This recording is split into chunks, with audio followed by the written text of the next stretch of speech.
Hello and welcome to the Daily Millwall for Friday the 17th of March 2023. In today's Millwall news, a lot to get through today. The start of this, an update on the Memorial Stones situation. This is from millwallfc.co.uk. Millwall Football Club wishes to issue supporters with an update regarding the installation of memorial stones at the Den. The club now has contact details and purchase information for 55 of the 95 orders made with Your Tribute Limited, who continue failing to respond to all Millwall's correspondence.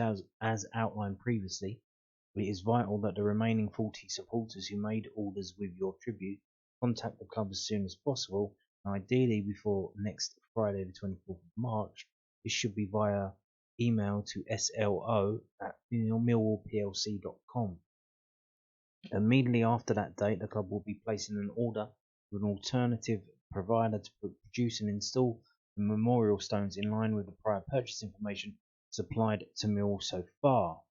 As a gesture of goodwill and as is appropriate given the sensitive nature of this service, the cost of this for those who have not received a full refund will be covered in full by the club.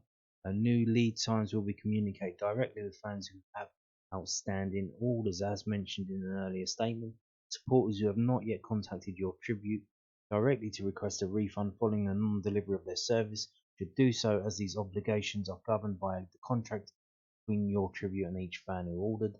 Supporters are also again urged to assess whether their credit or debit card provider can recover any funds through the chargeback scheme. The club would like to finish by once again apologising to fans who have been affected by this unacceptable sequence of events, and thanks everyone involved for their patience and understanding. So there you go, Millwall are going to pay for the replacement, so there you go. But there's still 40 people, although how do they know there's 40 people? I don't know about that, but yeah, apparently there's 40 people who have not got in touch yet, and they need to do so. They've got a week to do so, although they're saying ideally, so it might not be just a cold hard cut off. You might have time after that, but they're going to put the order in next week for that to go through. So there you go. Now moving on to this, Millwall's Romain Esse called up to England under-18 squad. This was announced this morning, so another international for Millwall, following Tom Bradshaw's selection and George Saville for Northern Ireland as well. And yes, good stuff. Millwall Football Club is delighted to confirm that Romain Esse has been called up to the England under-18 squad. The midfielder, who has risen through the ranks of the Lions and impressing Gary Rowett's first team squad, will join up with the young Lions for 3 fixtures and a training camp in Croatia during the international break. England will take on Croatia on Wednesday the 22nd of March and Belgium on Friday the 24th of March in Pula, before taking on Switzerland on Monday the 27th of March. Keep up to date the progress of Millwall international stars remain Charlie Cresswell, Tom Bradshaw and George Saville in Millwall's international roundup following the break. So there you go. And as you can see, they mentioned Charlie Cresswell there. Well, he's been called up as well by England under-21s. So even though he's playing at Millwall, he's a Leeds player. He's from Leeds and he's on loan from Leeds to Millwall. But Charlie Cresswell has been named in England under-21s squad for the friendlies against France and Croatia. So I think Romain Esse's ones are qualifying groups. I think so they're competitive games. These are 2 friendlies, France and Croatia, because they're in the tournament in the summer in June in Georgia. The under-21, I think it's the under-21 Euros, which is being held in Georgia. That's Georgia the country, not Georgia the American state. So the centre-back who was named in the Sky Bet Championship Team of the Week and was also voted man of the match for his performance against Swansea City was a part of the squad which played Italy and Germany back in September. The first match will be played on the 25th of March versus France, and the clash against Croatia following 3 days later. Keep up to date with the progress of Charlie, as well as George Saville and Tom Bradshaw in the international roundup. So, I think the Croatia game is on the 28th. That, I believe, is to be held at Fulham. So, pretty easy ground to get to for a Millwall fan. So, maybe the possibility of attending the game. I'm not sure if tickets have sold out or if they're not. And both of those games will be available on BBC iPlayer and BBC website. So there you go. You can watch them if you want. Now moving on to this about the other international, Tom Bradshaw. An interview he gave with the South London Press, which is published on Fridays. And you often get big stories on a Friday. So here we go. This is an interview that he did with them. Tom Bradshaw's excellent championship form has earned a Wales recall, but the Millwall striker did not take a return for granted. The striker 30 has been called up by Rob Page for Euro 2024 qualifiers against Croatia and Latvia later this month. Bradshaw is on 14 goals, provided he is, we know that. Also, provided he is credited with Millwall's first goal, which is his 2-1 win over Swansea. So that suggests to me that, like what I said the other day was true, that the fans in the stadium gave it to Cresswell, the ref gave it to Bradshaw, and now we're waiting for the dubious goals panel to look at it and see who they're going to give it to. So that suggests to me that that's the situation, as I suggested it might be. He also won Championship Player of the Month for February. Asked if he expected a Wales return off the back of his headline-grabbing antics, told the South London Press, "Well, it's something you try not to put too much thought into because you never know what direction the national team is going in, whether it's to progress youth or what angles they're looking at. Even tactically, what are they looking for? It's something that you don't assume until you hear the news, regardless of how well you're doing for your club. You just keep going and doing your best, and hopefully what you are doing is good enough and to get that call up. Luckily this time it has been.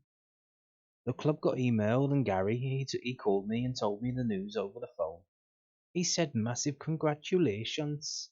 It's really deserved and that he couldn't be happier for me. Bradshaw was born in Shrewsbury but moved to Wales at the age of 2. Eligibility rules meant Bradshaw could not play for Wales until under 19 level. He was also capped 8 times for their under 21s. I called my dad first after his latest call up, said Bradshaw. I did all my school there in Wales. I was there from 2 until 16. It's brilliant to be back involved. I grew up in Wales and basically spent my whole adolescent life there. I've got loads of friends who are massive Welsh fans, and they've gone to various tournaments following it. It was something I was involved in for quite a while. When Rob Page took over, he looked at the younger players coming through, the next generation. There are a lot of great young players in the squad. It's been a little while since I've been involved, but I still know a lot of the lads in the set. I played with Kiefer Moore and Adam Davies at Barnsley for a couple of years. There are also players you play against and get to know. It's not a group of strangers. Rob Page was my under-21 manager. There are a lot of connections there. Hopefully I can help the team out. I feel in great form at the moment. And whenever I step out on the pitch, I feel like I'm going to score. Hopefully I can take that confidence over to the Wales squad. And if I'm needed, then hopefully I can show it on the pitch. So there you go. Tom Bradshaw giving some more background information. So if Rob Page was his under-21 manager, why was he not selected earlier? Why was he not taken to the World Cup instead of the Fox that he did take? They took an injured player over an informed championship player. Okay. Now, this, like I said, on Fridays, South London Press is published, and they put out good stuff on Friday. And this is another good one. Sometimes it's the match report from the Tuesday, and it doesn't make sense for me to bring it to you. But this is kind of like a summary of what's happening, of what's going on. So Mill in the business end of the championship season, and the results speak for themselves. Throughout the business end of the season, the Millwall are doing a roaring trade, not with a flourish or with a heavy sprinkling of flair, but when did that ever matter? The cold hard facts are that the Lions are looking to finish in the top six by any means necessary, so the fact that they have had to grind their way to wins over Reading and Swansea City is not going to be keeping Gary out or any of his players awake, tossing and turning at night. They can sleep soundly. Tuesday's 2-1 victory against Russell Martin's possession-obsessed Swansea is only the second time this season that the Lions have recorded back-to-back successes. If they can make it a hat-trick by singing off Huddersfield Town in SC16 tomorrow, then it will be their best winning run since taking 12 points from a possible 12 in October. Mill heads into the international break in the top six and with only 9 games left to go. It's exciting, it's tantalising. It's also going to be at least a little bit torturous if it goes right to the wire. But nobody can dispute that this looks to be Mill's best chance of reaching the playoffs at this level since they actually did it in the 2001-2 campaign under Mark Gee. It just feels like this could be the year. Swansea arrived in SC16 unbeaten in their last 6 matches there. The last time they had lost at the Den was March 2007 when Paul Robinson and Neil Harris were on target. But Mill got the job done in a match of starkly differing approaches. All of the neat passing from Swansea, intricately working the ball around on the deck, counted for nothing early into the second half, as Mill's ability to spark chaos from dead ball situations paid off. One humongous throw from Ryan Leonard led to a frantic penalty box melee, Tom Bradshaw claiming that Charlie Cresswell's shot came off his calf on its way past City keeper Andy Fisher. Soon after, and it looked like the outcome was sealed when Andreas Vogelsang shot to see Fischer's botched handling, perhaps excused by another slight nick, this time after Swansea fullback Ryan Manning's sliding attempt to block. But Mill's hopes of a mundane and serene finale were dashed before the hour mark. Swansea captain Matt Grimes' effort looked to be drifting wide before it struck Manning and deviated in the back of the net. Mill's defensive strength means they are never overly concerned about bunking down and attempting to see out a result. Rowett made the decision in the 88th minute to switch to a back five, Sean Hutchinson coming on for Zion Fleming. Swansea had 2 notable attempts after making it 2-1, long turning Morgan Whittaker's shot around his left post while Manning arrowed a left-footed attempt wide of the same upright. But prizing over Mill's clam-like backline is a real challenge. The Lions have often been left needing snookers in previous seasons as they tried to chase down the leading back. This season, they have consistently stayed in and around those coveted top spots near the top of the table. If they can defeat Huddersfield this weekend, then it will be akin to producing some impressive plotting and then bringing the cue ball back onto this cushion at the safe end of the table. Rowett was asked on Tuesday night whether he preferred to be the chaser or pursued when it comes to the promotion picture. I prefer to be in there with more points than other teams out of it. It's pretty simple, really, he said. I think people that say they like to be chasing, I like to be 8th or 9th now. I think they do it because it's the only thing you can say when you are 8th or 9th. Of course, you'd flip it around. You've got to keep focusing on what you've got to do. It's not easy. You don't know what it's going to happen. It's boring, but it's got to be each game and each training session. Now you're going to recover now. If you turn up sore on Thursday, then you're not going to be in the right position to play on Saturday. All these little things matter. It's not about what the end goal looks like, but making sure you take every step and do what we can. If we don't, then we'll fall short. If Mill maintain their average points return from the last 10 matches, 1.8 points per game, they will finish with a total of 76. It should be enough. Rinse and repeat, easier said than done, but that is what is required as the pressure dials up that little bit more. Then they go Starman Charlie Cresswell, best moment, Ryan Leonard parrying into a 50-50, merging with the ball and then forcing Fisher into a diving save to keep out his 20-yard strike. So yeah, pretty interesting writing, some lovely prose there. Yeah, so it's good stuff, isn't it? It's all good stuff. So there you go. Moving on to So talking about that cushion, about being the one that's being chased, not the one who's doing the chasing. This is also from London News Online.co.uk. Gary Rowett on Mill's 4-point cushion in Championship playoffs.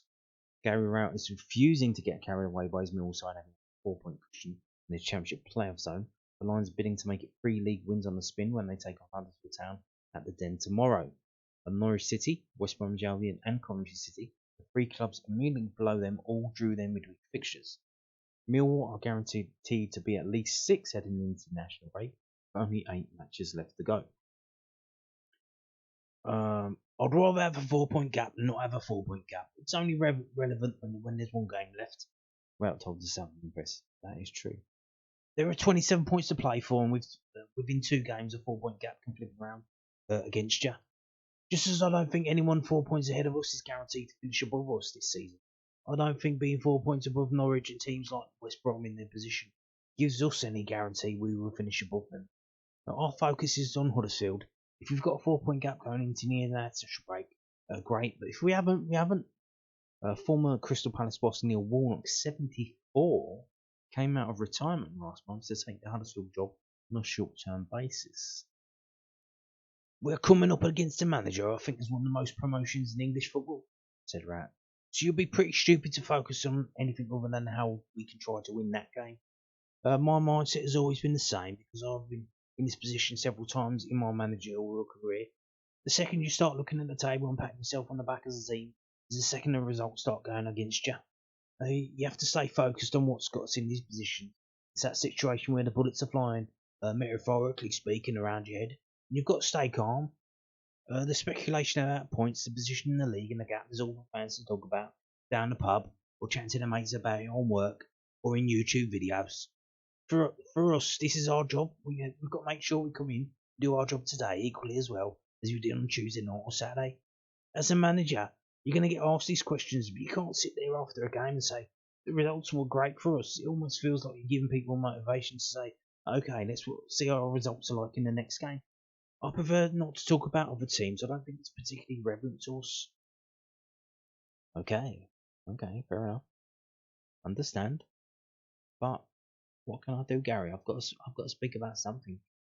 Got to speak about something, buddy. What am I gonna do? You don't know how hard it is, Gary. So here we go. We're gonna move on to this. From millfc.co.uk. Mill to raise money for British Heart Foundation on Paul Jiggins' anniversary.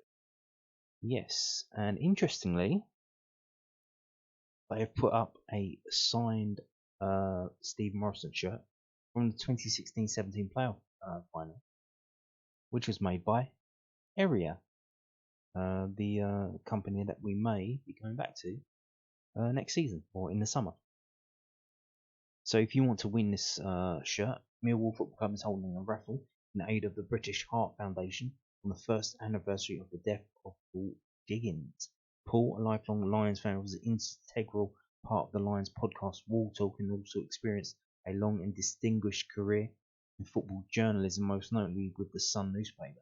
The shirt has kindly been donated by Mill Sports Club and represents a piece of Lions history, as Morison scored the goal which won promotion to the Championship. Supporters can be within a chance of winning by purchasing a raffle ticket for £10, with all proceeds going to BHF, the chosen charity of the Jiggins family.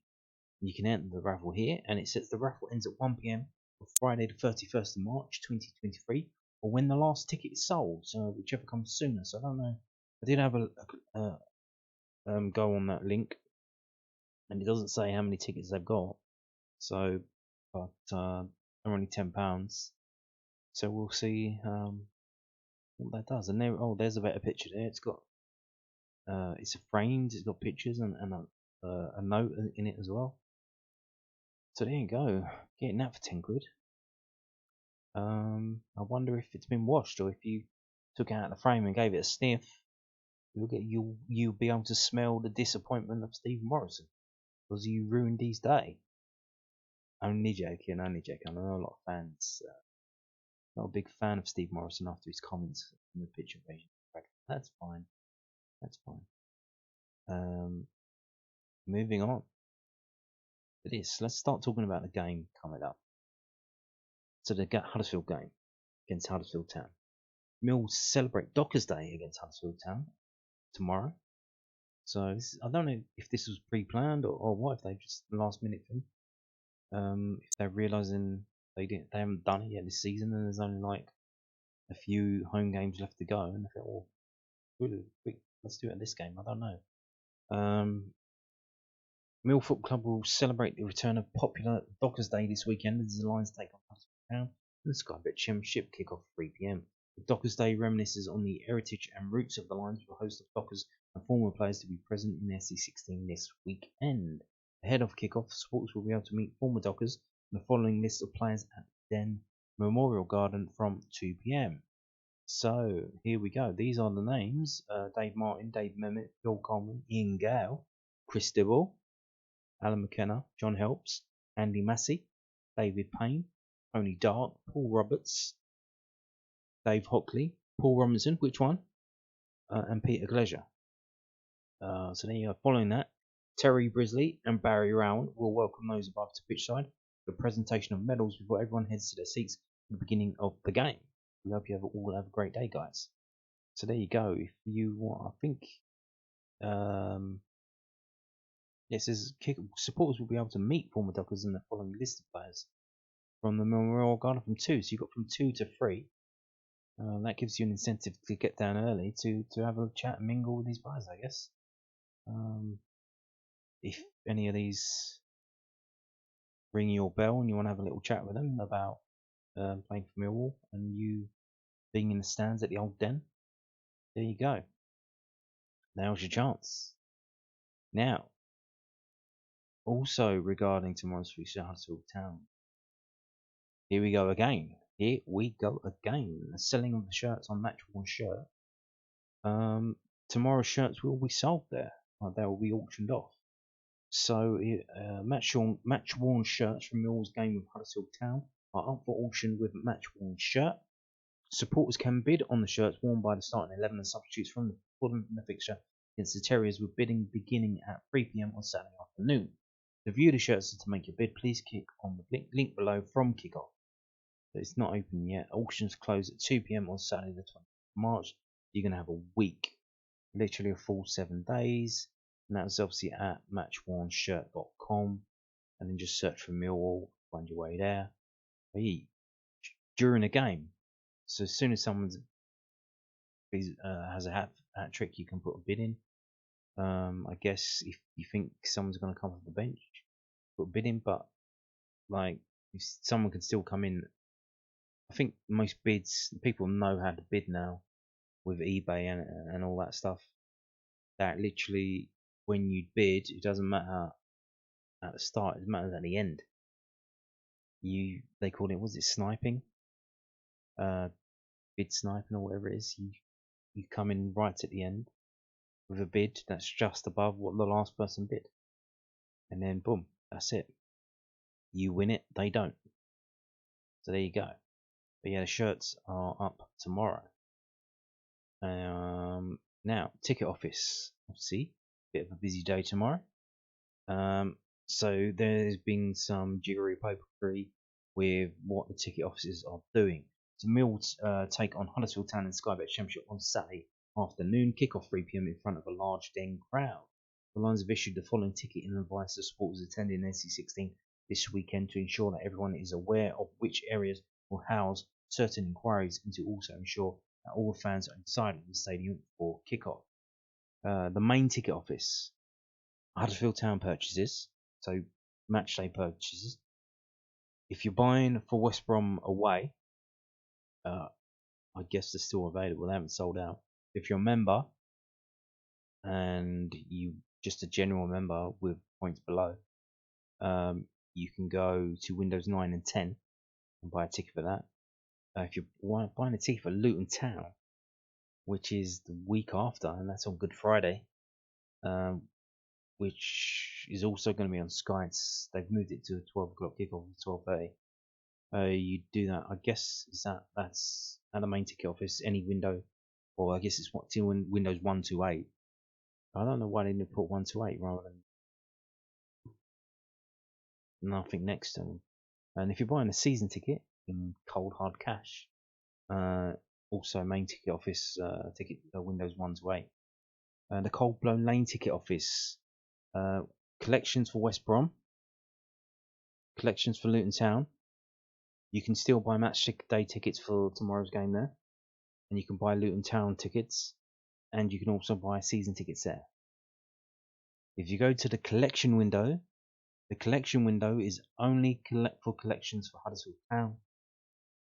If you want, like I said, if you need to collect tickets for West Brom that you've already bought, or for Luton Town that you've already bought, you need to go to the Cold Blow Lane ticket office and collect them from there. Do not go to the main ticket office collection window, which is on the other side of the main ticket office windows. That is just for tomorrow's game and collecting tickets for that. And the ticket office is open from 10 AM. And there you go. Now, here we go. Tomorrow's game. To be fair, you know what? I kind of been thinking in the back of my mind that this is kind of banana skin that might trip us up. Bit worried about the result, but as the days have gone on, I'm not so sure anymore. I think it's kind of a win, and I don't think we should really be that worried. But you never know. You do never know. Now, this is from 11v11.com. Is the historical record of games between Millwall and Huddersfield Town, which I've sorted alphabetically so that the Millwall versus Huddersfield Town games are all at the top. First game at the Den, 1923, was a 0-0 in the FA Cup. We played them 4 years later, also in the FA Cup. We won that 3-1. Then we had to wait 40 years before we played them in the league. Our first league game against them was in 1967, which we lost 3-1. That's going to become a bit of a theme going forward when we lose and concede 3 goals. Obviously, that's because Huddersfield Town were back in the day a big team. Milltown, a lot of money. When the maximum wage was abolished, again they started to drop off. They fell off, come down to Division 2, and we haven't been in the same league that many times because there is not that many games against Millwall and Huddersfield. Considering they were running probably one of the original teams in the league, and we come in 1920, but barely played. Didn't play them in the league until 1967, and obviously spent a lot of times in different leagues. But you can see 1969, 1st of February, we smashed them 5-1. It's a game we generally win. We do generally win it. In 1995 and 2006, there were 2-0 draws. But again, 6th of April 1982, we lose that 3-1. So when we do lose, we can concede a fair few goals. Because we have to go all the way back down here. It's 2015, we lose 3-1. 2020, that's only 3 years ago, 31st of October, we lost, and we lost 3-0. So it can be a horrible fixture at home where we lose heavily. Now, obviously, did they get into the playoffs last year? Or I think they did get in the playoffs, didn't they? And obviously, after that, it all fell apart and it blew up. And the manager left, and they're now going to get relegated. This may or may not be financial fair play related. I don't know, but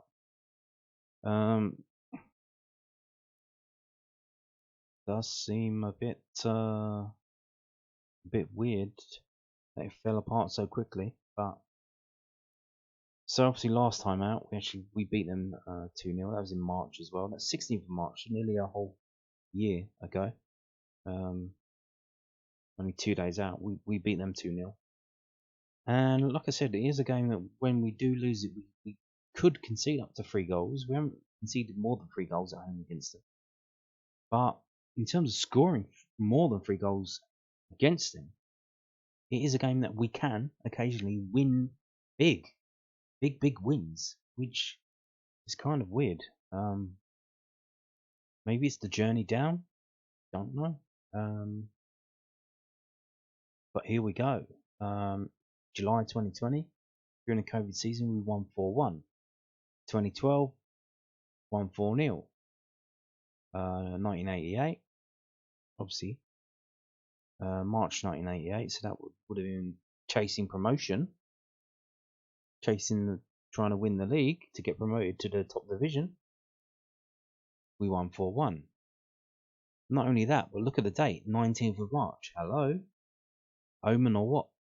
The year we got promoted from this division, the second division to the first division, we played Huddersfield Town at home on the 19th of March, and we're playing them on the 18th of March tomorrow, and we beat them 4-1.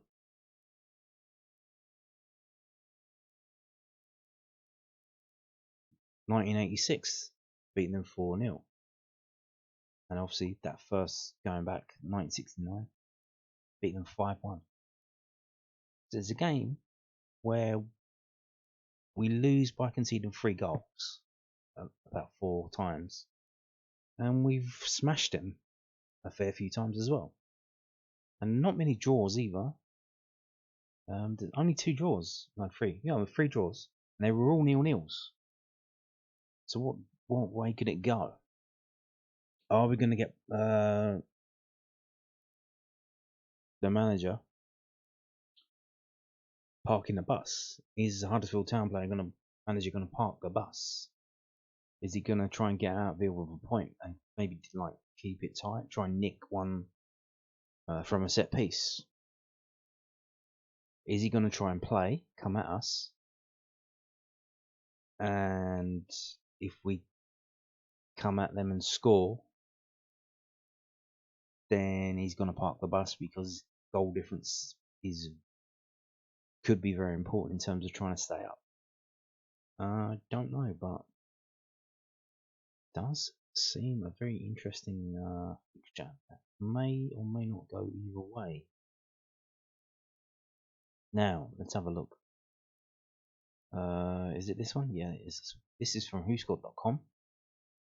Here we go with the last 6 matches at Millwall versus Huddersfield. We've won 3, we've lost 3, so no draws. They had 2 players sent off in those games, but only 5 yellow cards. Remarkably, in the game that they won 3-1, they had a player sent off. We've scored 11, they've scored 8. So, like you said, with they beat us 3-0, we beat them 4-1, they beat us 3-1, we beat them 4-0. Pretty drastic swings over, was it 10 or so year period. So here we go. Here's the league table as it stands. Millwall are in 6th on 60 points. Huddersfield are 23rd on 33. They are on minus 22 goal difference. They've only scored 31 goals. They've conceded 53.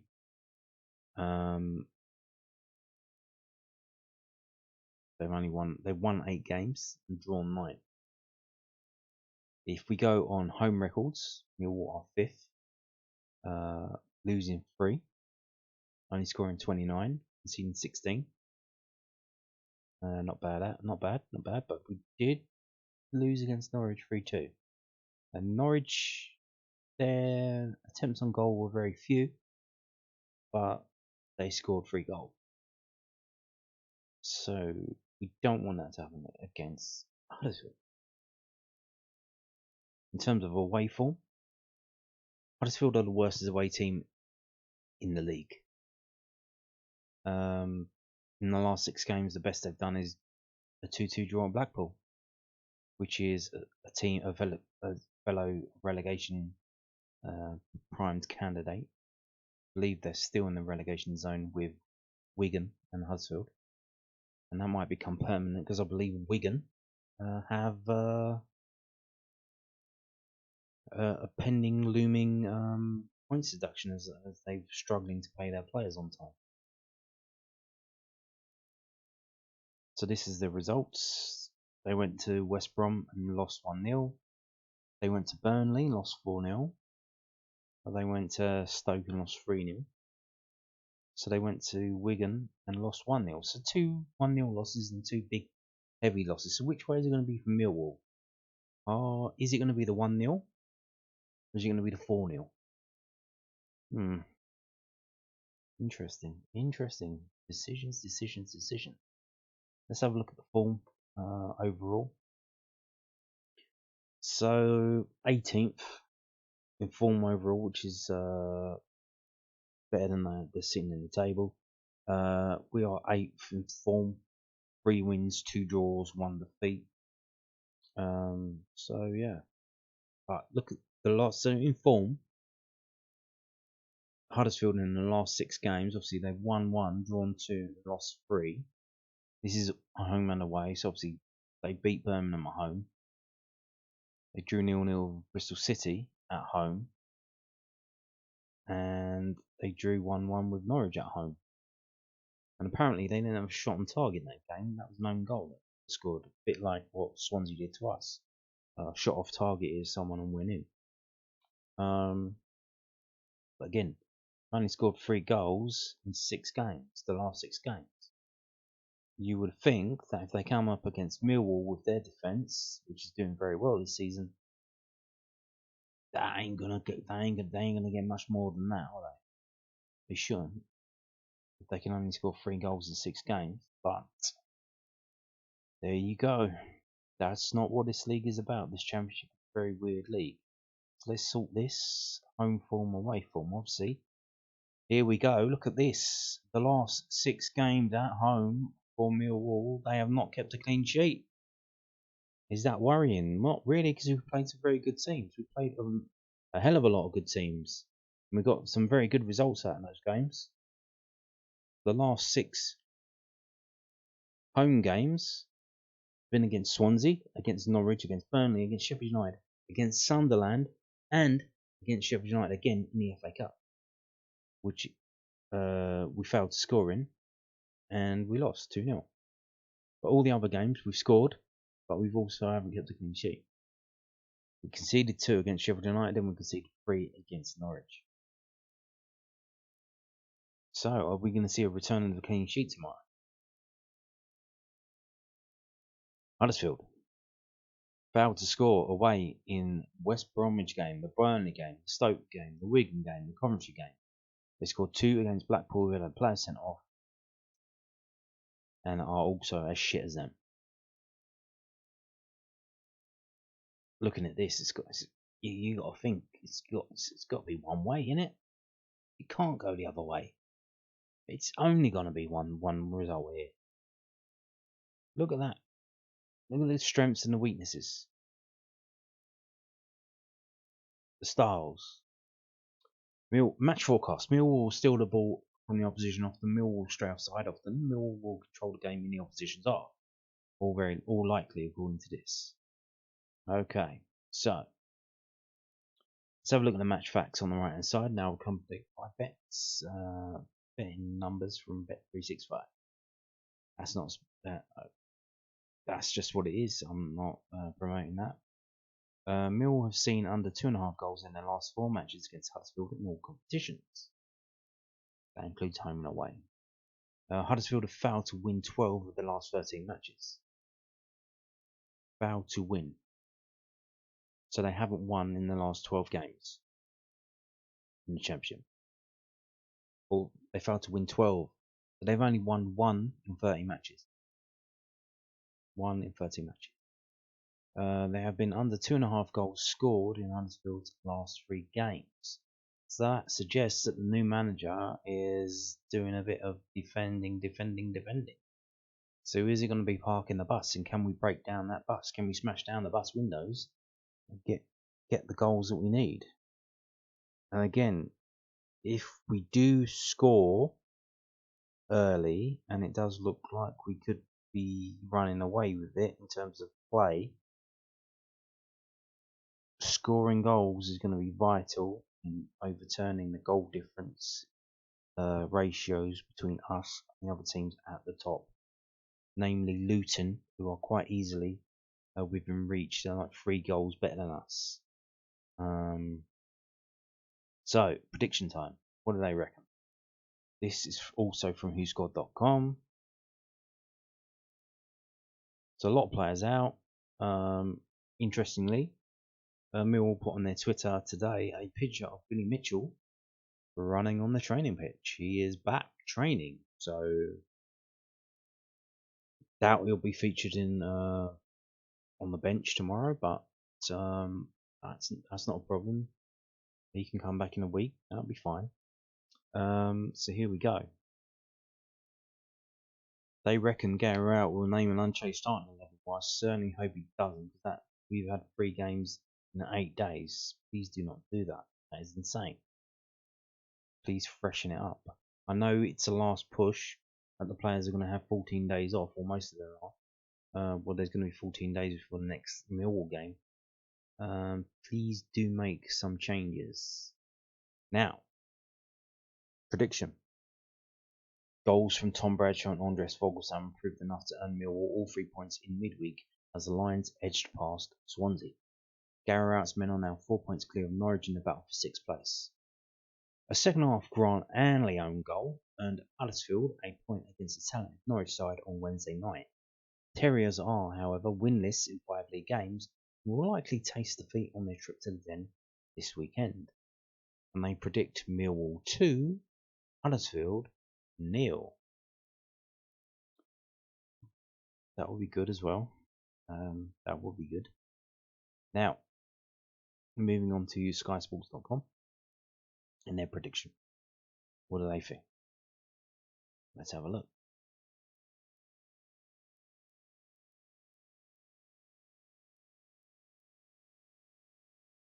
And here we go. Millwall have bolstered their spot in the playoffs with 2 good wins this week and have a great chance to further enhance their position against the Huddersfield side that can't buy a win. Neil Warnock hasn't quite had the desired impact thus far, but they did get a good draw in midweek, which might be something to build on. But this should be a home win, and he predicts 1-0. So he's going for the result that they got away at West Brom and away at somewhere else, which I just talked about. Can't remember.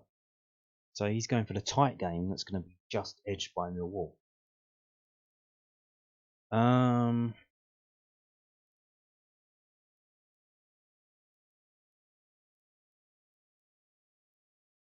If that's the case, we need to find a way to break them down. Like I said, if Neil Warnock goes for parking the bus, trying to nick it from a set piece, apparently in this story from Yorkshire Post, I think he's telling them they need to start battling that in tomorrow's game, otherwise they're going to get rolled over by Millwall. So is it going to be a physical game? Are they going to try and kick lumps out of us? What, in that case, the referee and who that is and how he reacts to that might be important. Do we get another penalty? You wait along for ages and you get 2 in a week. That would be good. As we've seen in the historical record, big wins aren't out of the question.